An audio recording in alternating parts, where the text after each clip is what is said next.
अस्सलाम वालेकुम, welcome to yet another episode of the sports roundup with Naeem Kiyani. PSL का बहुत ही जुनून चल रहा है इस वक्त।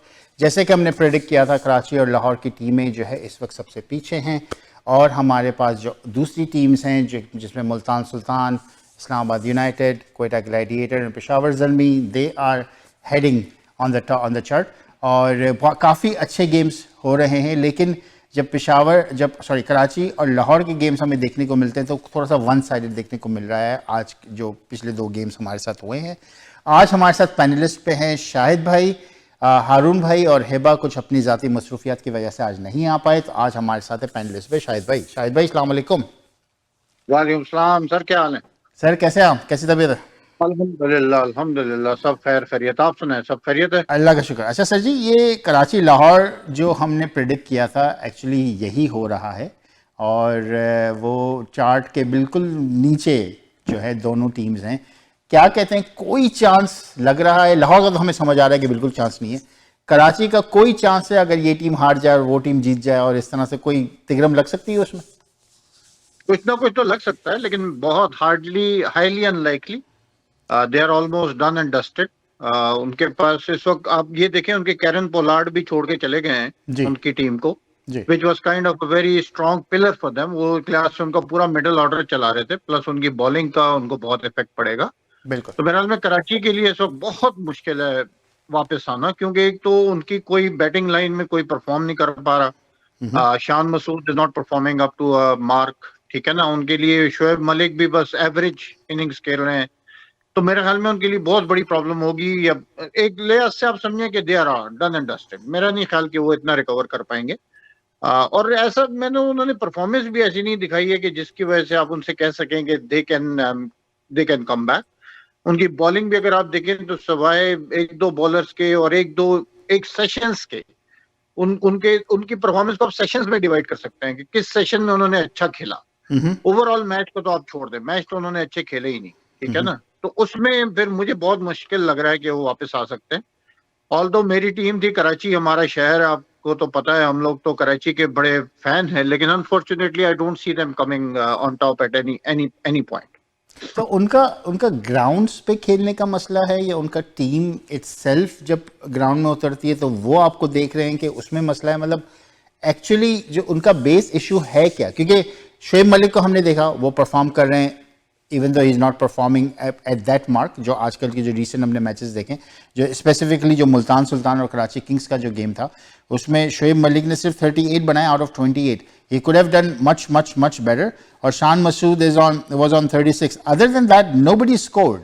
तो ये बैटिंग लाइनअप का इशू है, या आप समझते हैं कि ओवरऑल टीम की मैनेजमेंट में कोई मसला है जिसकी वजह से they are not getting well performing?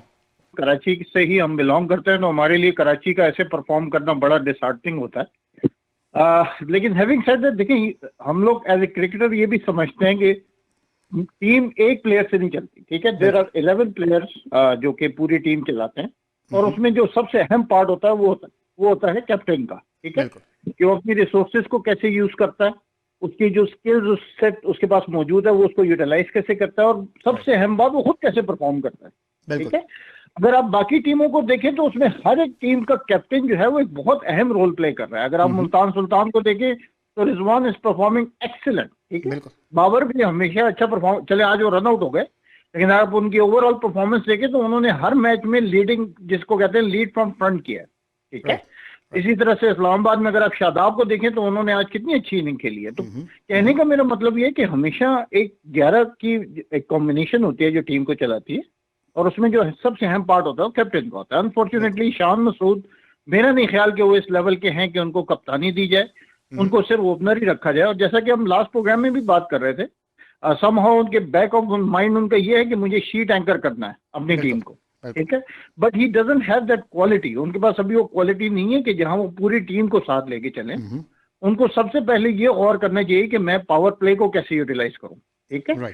अगर पावर प्ले के अंदर आप 5 ओवर में से 80, 70, 50, 60 को टच कर लेते हैं, तो आपने वो इनिशिएटिव दे दिया है अपनी टीम को, जिसको बाकी प्लेयर्स आके फॉलो कर सकते हैं। जैसे कैरन पोलार्ड हैं या शोएब मलिक हैं, टिम साइवर्ट हैं, ये बड़े अच्छे प्लेयर्स हैं, ठीक है। इनको अगर आप एक पुश दे देंगे तो they will capitalize on it. Unfortunately Shan Masood वो नहीं कर पा रहे और उसका इम्पैक्ट पूरी टीम पे आ रहा है। शोएब भी अगर आप देखें तो 30s 40s की रेंज में आउट हो रहे हैं, उन्होंने भी अभी कोई हाई किस्म की इनिंग नहीं खेली है। बिल्कुल कैरन पोलार्ड उनको छोड़ के चले गए। तो कहने का उनका मतलब ये है कि ओवरऑल एक अगर backup आप खत्म 11 हो को गया देखें तो वो एक छुआ है। बिल्कुल बिल्कुल no that's very very true very right. और वही हम देख रहे हैं क्योंकि एज ए सेड कराची किंग्स को जो है इस तरह परफॉर्म करते हुए देखना हमें भी थोड़ा सा जो अच्छा नहीं लग रहा है, लेकिन ओवरऑल जो टीम सिलेक्शन है I believe that's the question mark on that one as well. क्योंकि जो एक प्रोग्राम में देख रहा था जिसमें ये कहा जा रहा था कि जो भी कराची किंग्स में परफॉर्म करता है वो अगले साल कराची किंग्स का पार्ट नहीं होता, राइट? एग्जैक्टली या इमाम तो नसीम इसकी सबसे बड़ी मिसाल है आप। एग्जैक्टली तो या तो टीम मैनेजमेंट का जो है कोई डिसीजन इस तरह से है कि जो भी परफॉर्म करता है वो अगले साल होता नहीं है, क्योंकि वो कंसिस्टेंसी हमें नजर नहीं आ रही। तो विच वी विल थिंक के they will probably have to work hard on it. लेकिन जैसा कि आपने कहा कि थोड़ा सा मुश्किल लग रहा है कराची किंग्स को ऊपर देखना, बट विल सी अगर कोई और यहाँ पे जो है स्टोरी या सिचुएशन बनती है तो। अच्छा जी, नेक्स्ट गेम सर हुआ था इस्लामाबाद यूनाइटेड और पेशावर ज़ल्मी का। दोनों तगड़ी टीमें हैं, दोनों बहुत स्ट्रांग टीमें हैं। स्ट्रेटेजिक वाइज भी हमने देखा कि द वे दे प्ले दोनों अपने तरीके से अच्छा खेल रही हैं। तो उस दिन पेशावर ज़ल्मी को आप कैसा देखा आपने इस्लामाबाद यूनाइटेड के अगेंस्ट? क्योंकि ज़्यादा रन्स के मार्जिन से वो हारे नहीं, ऑलमोस्ट 20 जो है वो रन्स 29 रन्स जो है वो Islamabad United won by 29 runs. तो what do you think about that game? क्योंकि एज ए सेड दोनों टीमें अपने लेवल की हैं उस पॉइंट ऑफ व्यू से, प्लेयर्स भी उनके इसी तरह के हैं। How do you see that? Zalmi ने स्टार्ट अच्छा लिया था। शुरू में ही साइम अयूब ने अनबिलीवेबली 2 विकेटें उनको लेके दे दी, which was really shocking. Alex Hales को उन्होंने एक बहुत ही जबरदस्त किस्म की, मुझे हैरत हो रही है कि उन्होंने कैरम बॉल सीख ली है। मतलब कैरम बॉल जो होती है वो इतनी आसान नहीं होती करना। समहाउ साइम अयूब ने करके दिखाई और उसने बोल्ड कर दिया। तो मेरे ख्याल में उसे स्टार्ट बहुत अच्छा दिया और हमें लग रहा था कि आज इस्लामाबाद यूनाइटेड जो है वो 150 से ऊपर नहीं जा पाएगी, 150 से ऊपर। लेकिन फिर हमने देखा कि जिस तरह से शादाब ने आके एंकर किया अपनी टीम को और उन्होंने स्ट्रोक्स के लिए उन्होंने टाइम वेस्ट नहीं किया, उन्होंने जो बॉल उनको लूज मिली उसके ऊपर उन्होंने स्कोर किया। तो उससे एक मोमेंटम सा पैदा हुआ जिसको फिर सलमान अली आगा ने उनके साथ कैरी किया और वो भी तकरीबन 40 से अबव लेके गए उसको। बहरहाल वो अपनी एक बेवकूफाना शॉट से आउट हो गए और उन्होंने बड़ा जोर से बल्ला भी मारा जाके पवेलियन में। तो मेरे ख्याल में अगर वो थोड़ा सा और रुकते तो ये और स्कोर ऊपर जा सकता था, ठीक है। लेकिन फिर एंड पे आगे जिस तरह से आजम खान ने हिटिंग की, उन्होंने एक स्ट्रेट जो छक्का दिया बिल्कुल बहुत जबरदस्त था। तो उन्होंने जो एक स्कोर 200 तक लेके जाना तो उसके उस टारगेट को उन्होंने बहुत अच्छी तरह अचीव किया। तो मेरे ख्याल में इस पिच के ऊपर जहां पे बॉल स्पिन हो रहा था मेरे ख्याल में और स्विंग भी हो रही थी हल्की सी, इसमें 196 was quite a challenging score. तो जब पेशावर ने स्टार्ट किया तो अनफॉर्चुनेटली बाबर ने पीछे बैकफुट पे जाके सिंगल ले रहे हैं और फिर वो भाग रहे हैं। बहुत ही खतरनाक किस्म की उन्होंने मिस जजमेंट की, क्योंकि जब आप पीछे हो जाते हैं शॉट खेलते हुए फिर आपको वहां से मोमेंटम लेके दूसरे एंड तक जाना जो है इट टेक्स अ लॉट। बिल्कुल तो वो मिस कैलकुलेशन हो गई। एलेक्स हेल के पांव भी थोड़े से लंबे हैं, वो he is one of the top fielders और सर वो इंग्लैंड के लिए। एथलेटिक एलेक्स हेल बहुत एथलेटिक प्लेयर है वो। तो वहां से उन्होंने जो मोमेंटम डाउन किया ना ज़ल्मी का, वहां से पिक करना फिर थोड़ा सा मुश्किल हो गया, क्योंकि ज़ल्मी की बैटिंग रिवॉल्व करती है अराउंड बाबर आजम।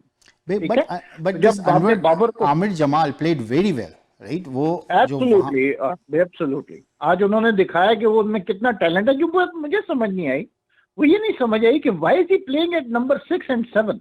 उनको ये बात मेरी समझ से बिल्कुल बाहर है कि उनको आप ऊपर क्यों नहीं लेकर आ रहे हैं। मतलब जिस तरह से उन्होंने आज शॉटें खेल के दिखाई हैं, मेरे ख्याल में उस बंदे को अगर आप ऊपर लेकर आएंगे तो वो आपको एक बहुत अच्छा स्टार्ट भी लेके देगा और अगर उसको चेस करना होगा तो आपको चेस भी करके देगा। बिल्कुल। आपने उसको 196 का जब टारगेट दे दिया तो it's very very big score और नंबर 6 और नंबर 7। बहरहाल उसने आगे जिस तरह से बैटिंग की और ज्यादातर उसकी जो शॉट्स थी वो प्रॉपर क्रिकेटिंग शॉट्स थी। उसमें मुझे कोई ऐसी शॉट नजर नहीं आई जो फ्लूक हो या इस तरह से हो। तो मेरे ख्याल में he was one of the best players, one of the best innings I have seen so far in this BSL. और मैं देख रहा था कि उसको बड़ा अप्रिशिएट भी कर रहे थे इस्लामाबाद यूनाइटेड वाले।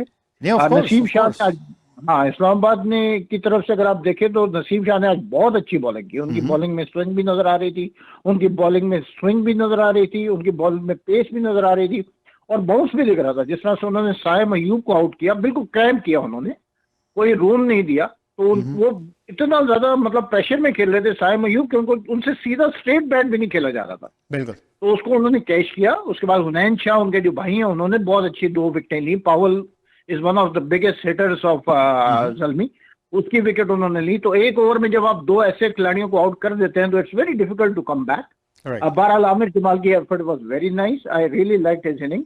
और मुझे लग रहा है कि मतलब आमिर जमाल को इसी तरह से अच्छी तरह से अगर हम पाकिस्तान में यूज किया जाए तो he can be a very good asset for Pakistan, और वो पाकिस्तान को मैच जितवाने की सलाहियत उनमें है, और वो उन्होंने हमें ऑस्ट्रेलिया में भी करके दिखाया। वहाँ भी दिखाया था। बिल्कुल बिल्कुल। So that's very good analysis. और यही हम चाहेंगे कि PSL को यूज़ किया जाए to get and to recruit good players in the Pakistani team. अभी T20 आने वाला है, तो अगर इनको थोड़ा सा जो है वो इन्हीं प्लेयर्स को पॉलिश करके वहाँ पे ले जाया जाए तो I believe we can get very good results out of it as well. Absolutely absolutely. और आजकल का दौर ऐसा है जो चल रहा है, उसमें ये चाहिए कि देखिए नंबर 1, 2 और 3 ये वो होते हैं जो टीम को मोमेंटम देते हैं। ठीक है, अगर आपके पहले स्पेशली अगर आप जब बात करते हैं पावर प्ले की, आपका आधा मैच जो बनता है वो पावर प्ले से बनता है। ठीक है, जो बंदा आपको पावर प्ले में अच्छा स्कोर करके दे देगा वो आपको एक ऐसा मोमेंटम दे जाएगा कि बेशक 8वें और 9वें के जो प्लेयर होते हैं वो भी आके उसको फिर कैश कर लेते हैं। लेकिन अगर आपकी पावर प्ले में ही 2-3 विकेटें गिर जाती है ना, तो वो जो प्रेशर होता है वो आपके अच्छे प्लेयर्स को भी फिर बेकार कर देता है। तो मेरे ख्याल में आमिर जमाल जो है ये ऐसा प्लेयर है जो कि बॉल को उठा के खेलने में इसकी बहुत अच्छी एक्सपर्टीज है। इसके हाथों में जान भी है। आप अगर आप उसके छक्के देखें तो वो 5वीं 6ठी रो में जा रहे थे, बहुत लंबे छक्के जा रहे थे। तो मेरे ख्याल में अगर ये हमारे part play, he will be a very big asset if he is given full opportunity in world cup. I hope so कि वो परफॉर्म करेंगे। He will go up to the level we are expecting him to do, and hopefully he will become a very good part for our team. He will play a good part for our team. देखते हैं sir, selection committee हमारी selection team जो है वो अगर इनको select करे तो बिग क्वेश्चन मार्क, राइट? वो क्वेश्चन मार्क का, बट विल सी। अच्छा सर, कल एक गेम होने वाला है, Peshawar Zalmi Multan Sultan again two top teams there. What do you think about it? कैसा देख रहे हैं इस गेम? सर मेरी जब आप फेवरेट टीम की बात करते हैं मेरा दिल खुश हो जाता है। Multan Sultan is my favourite team sir. Multan Sultan इस वक्त वो टीम चल रही है कि जिसको बीट मेरे ख्याल में बाकी जो टीमें हैं वो मिलके एक टीम बनाए और वो मुल्तान सुल्तान से खेलें तो आई थिंक तब भी Multan Sultan will be the champion. क्योंकि इसकी वजह ये नहीं है कि वो कोई एक्स्ट्रॉर्डिनरी क्रिकेट खेल रहे हैं, वो सिर्फ ये है कि वो they are playing simple cricket but they are playing according to a plan. हर टीम के खिलाफ उनका एक प्लान होता है। ठीक है, और जैसे हमने पहले जिक्र किया कि कप्तान का बहुत बड़ा हाथ होता है। रिजवान की कप्तानी बहुत अच्छी चल रही है। कई मैचेस में हमने देखा कि उन्होंने कीपिंग छोड़ी और वो उसमें गए, फील्डिंग उन्होंने रेगुलर की और बड़े अच्छे कैचेस पकड़े उन्होंने। तो उससे जो टीम की फील्डिंग थी वो भी बड़ी इंप्रूव हो गई। उसके साथ जो उनके बैट्समैन परफॉर्म कर रहे हैं, everybody is performing very well, और मुझे पूरी उम्मीद है कि इस बार की चैंपियन मुल्तान सुल्तान ही होगी। तो इस वक्त हालात चल रहे हैं, मुझे लग नहीं रहा कि कोई टीम उनको बीट कर पाएगी इस वक्त। चले सर, इंशाल्लाह देखते हैं कि कैसे जो है वो ये टर्न आउट होता है। और अभी इंशाल्लाह 2-3 कुछ गेम्स और बचे हुए before it turns out to be the semifinal, और उस वक्त रमजान भी होंगे, राइट? तो विल सी कैसे हम कवर करें and all that. So thank you so very much Shahid भाई for being part of the show, और इंशाल्लाह नेक्स्ट एपिसोड में we'll discuss it further.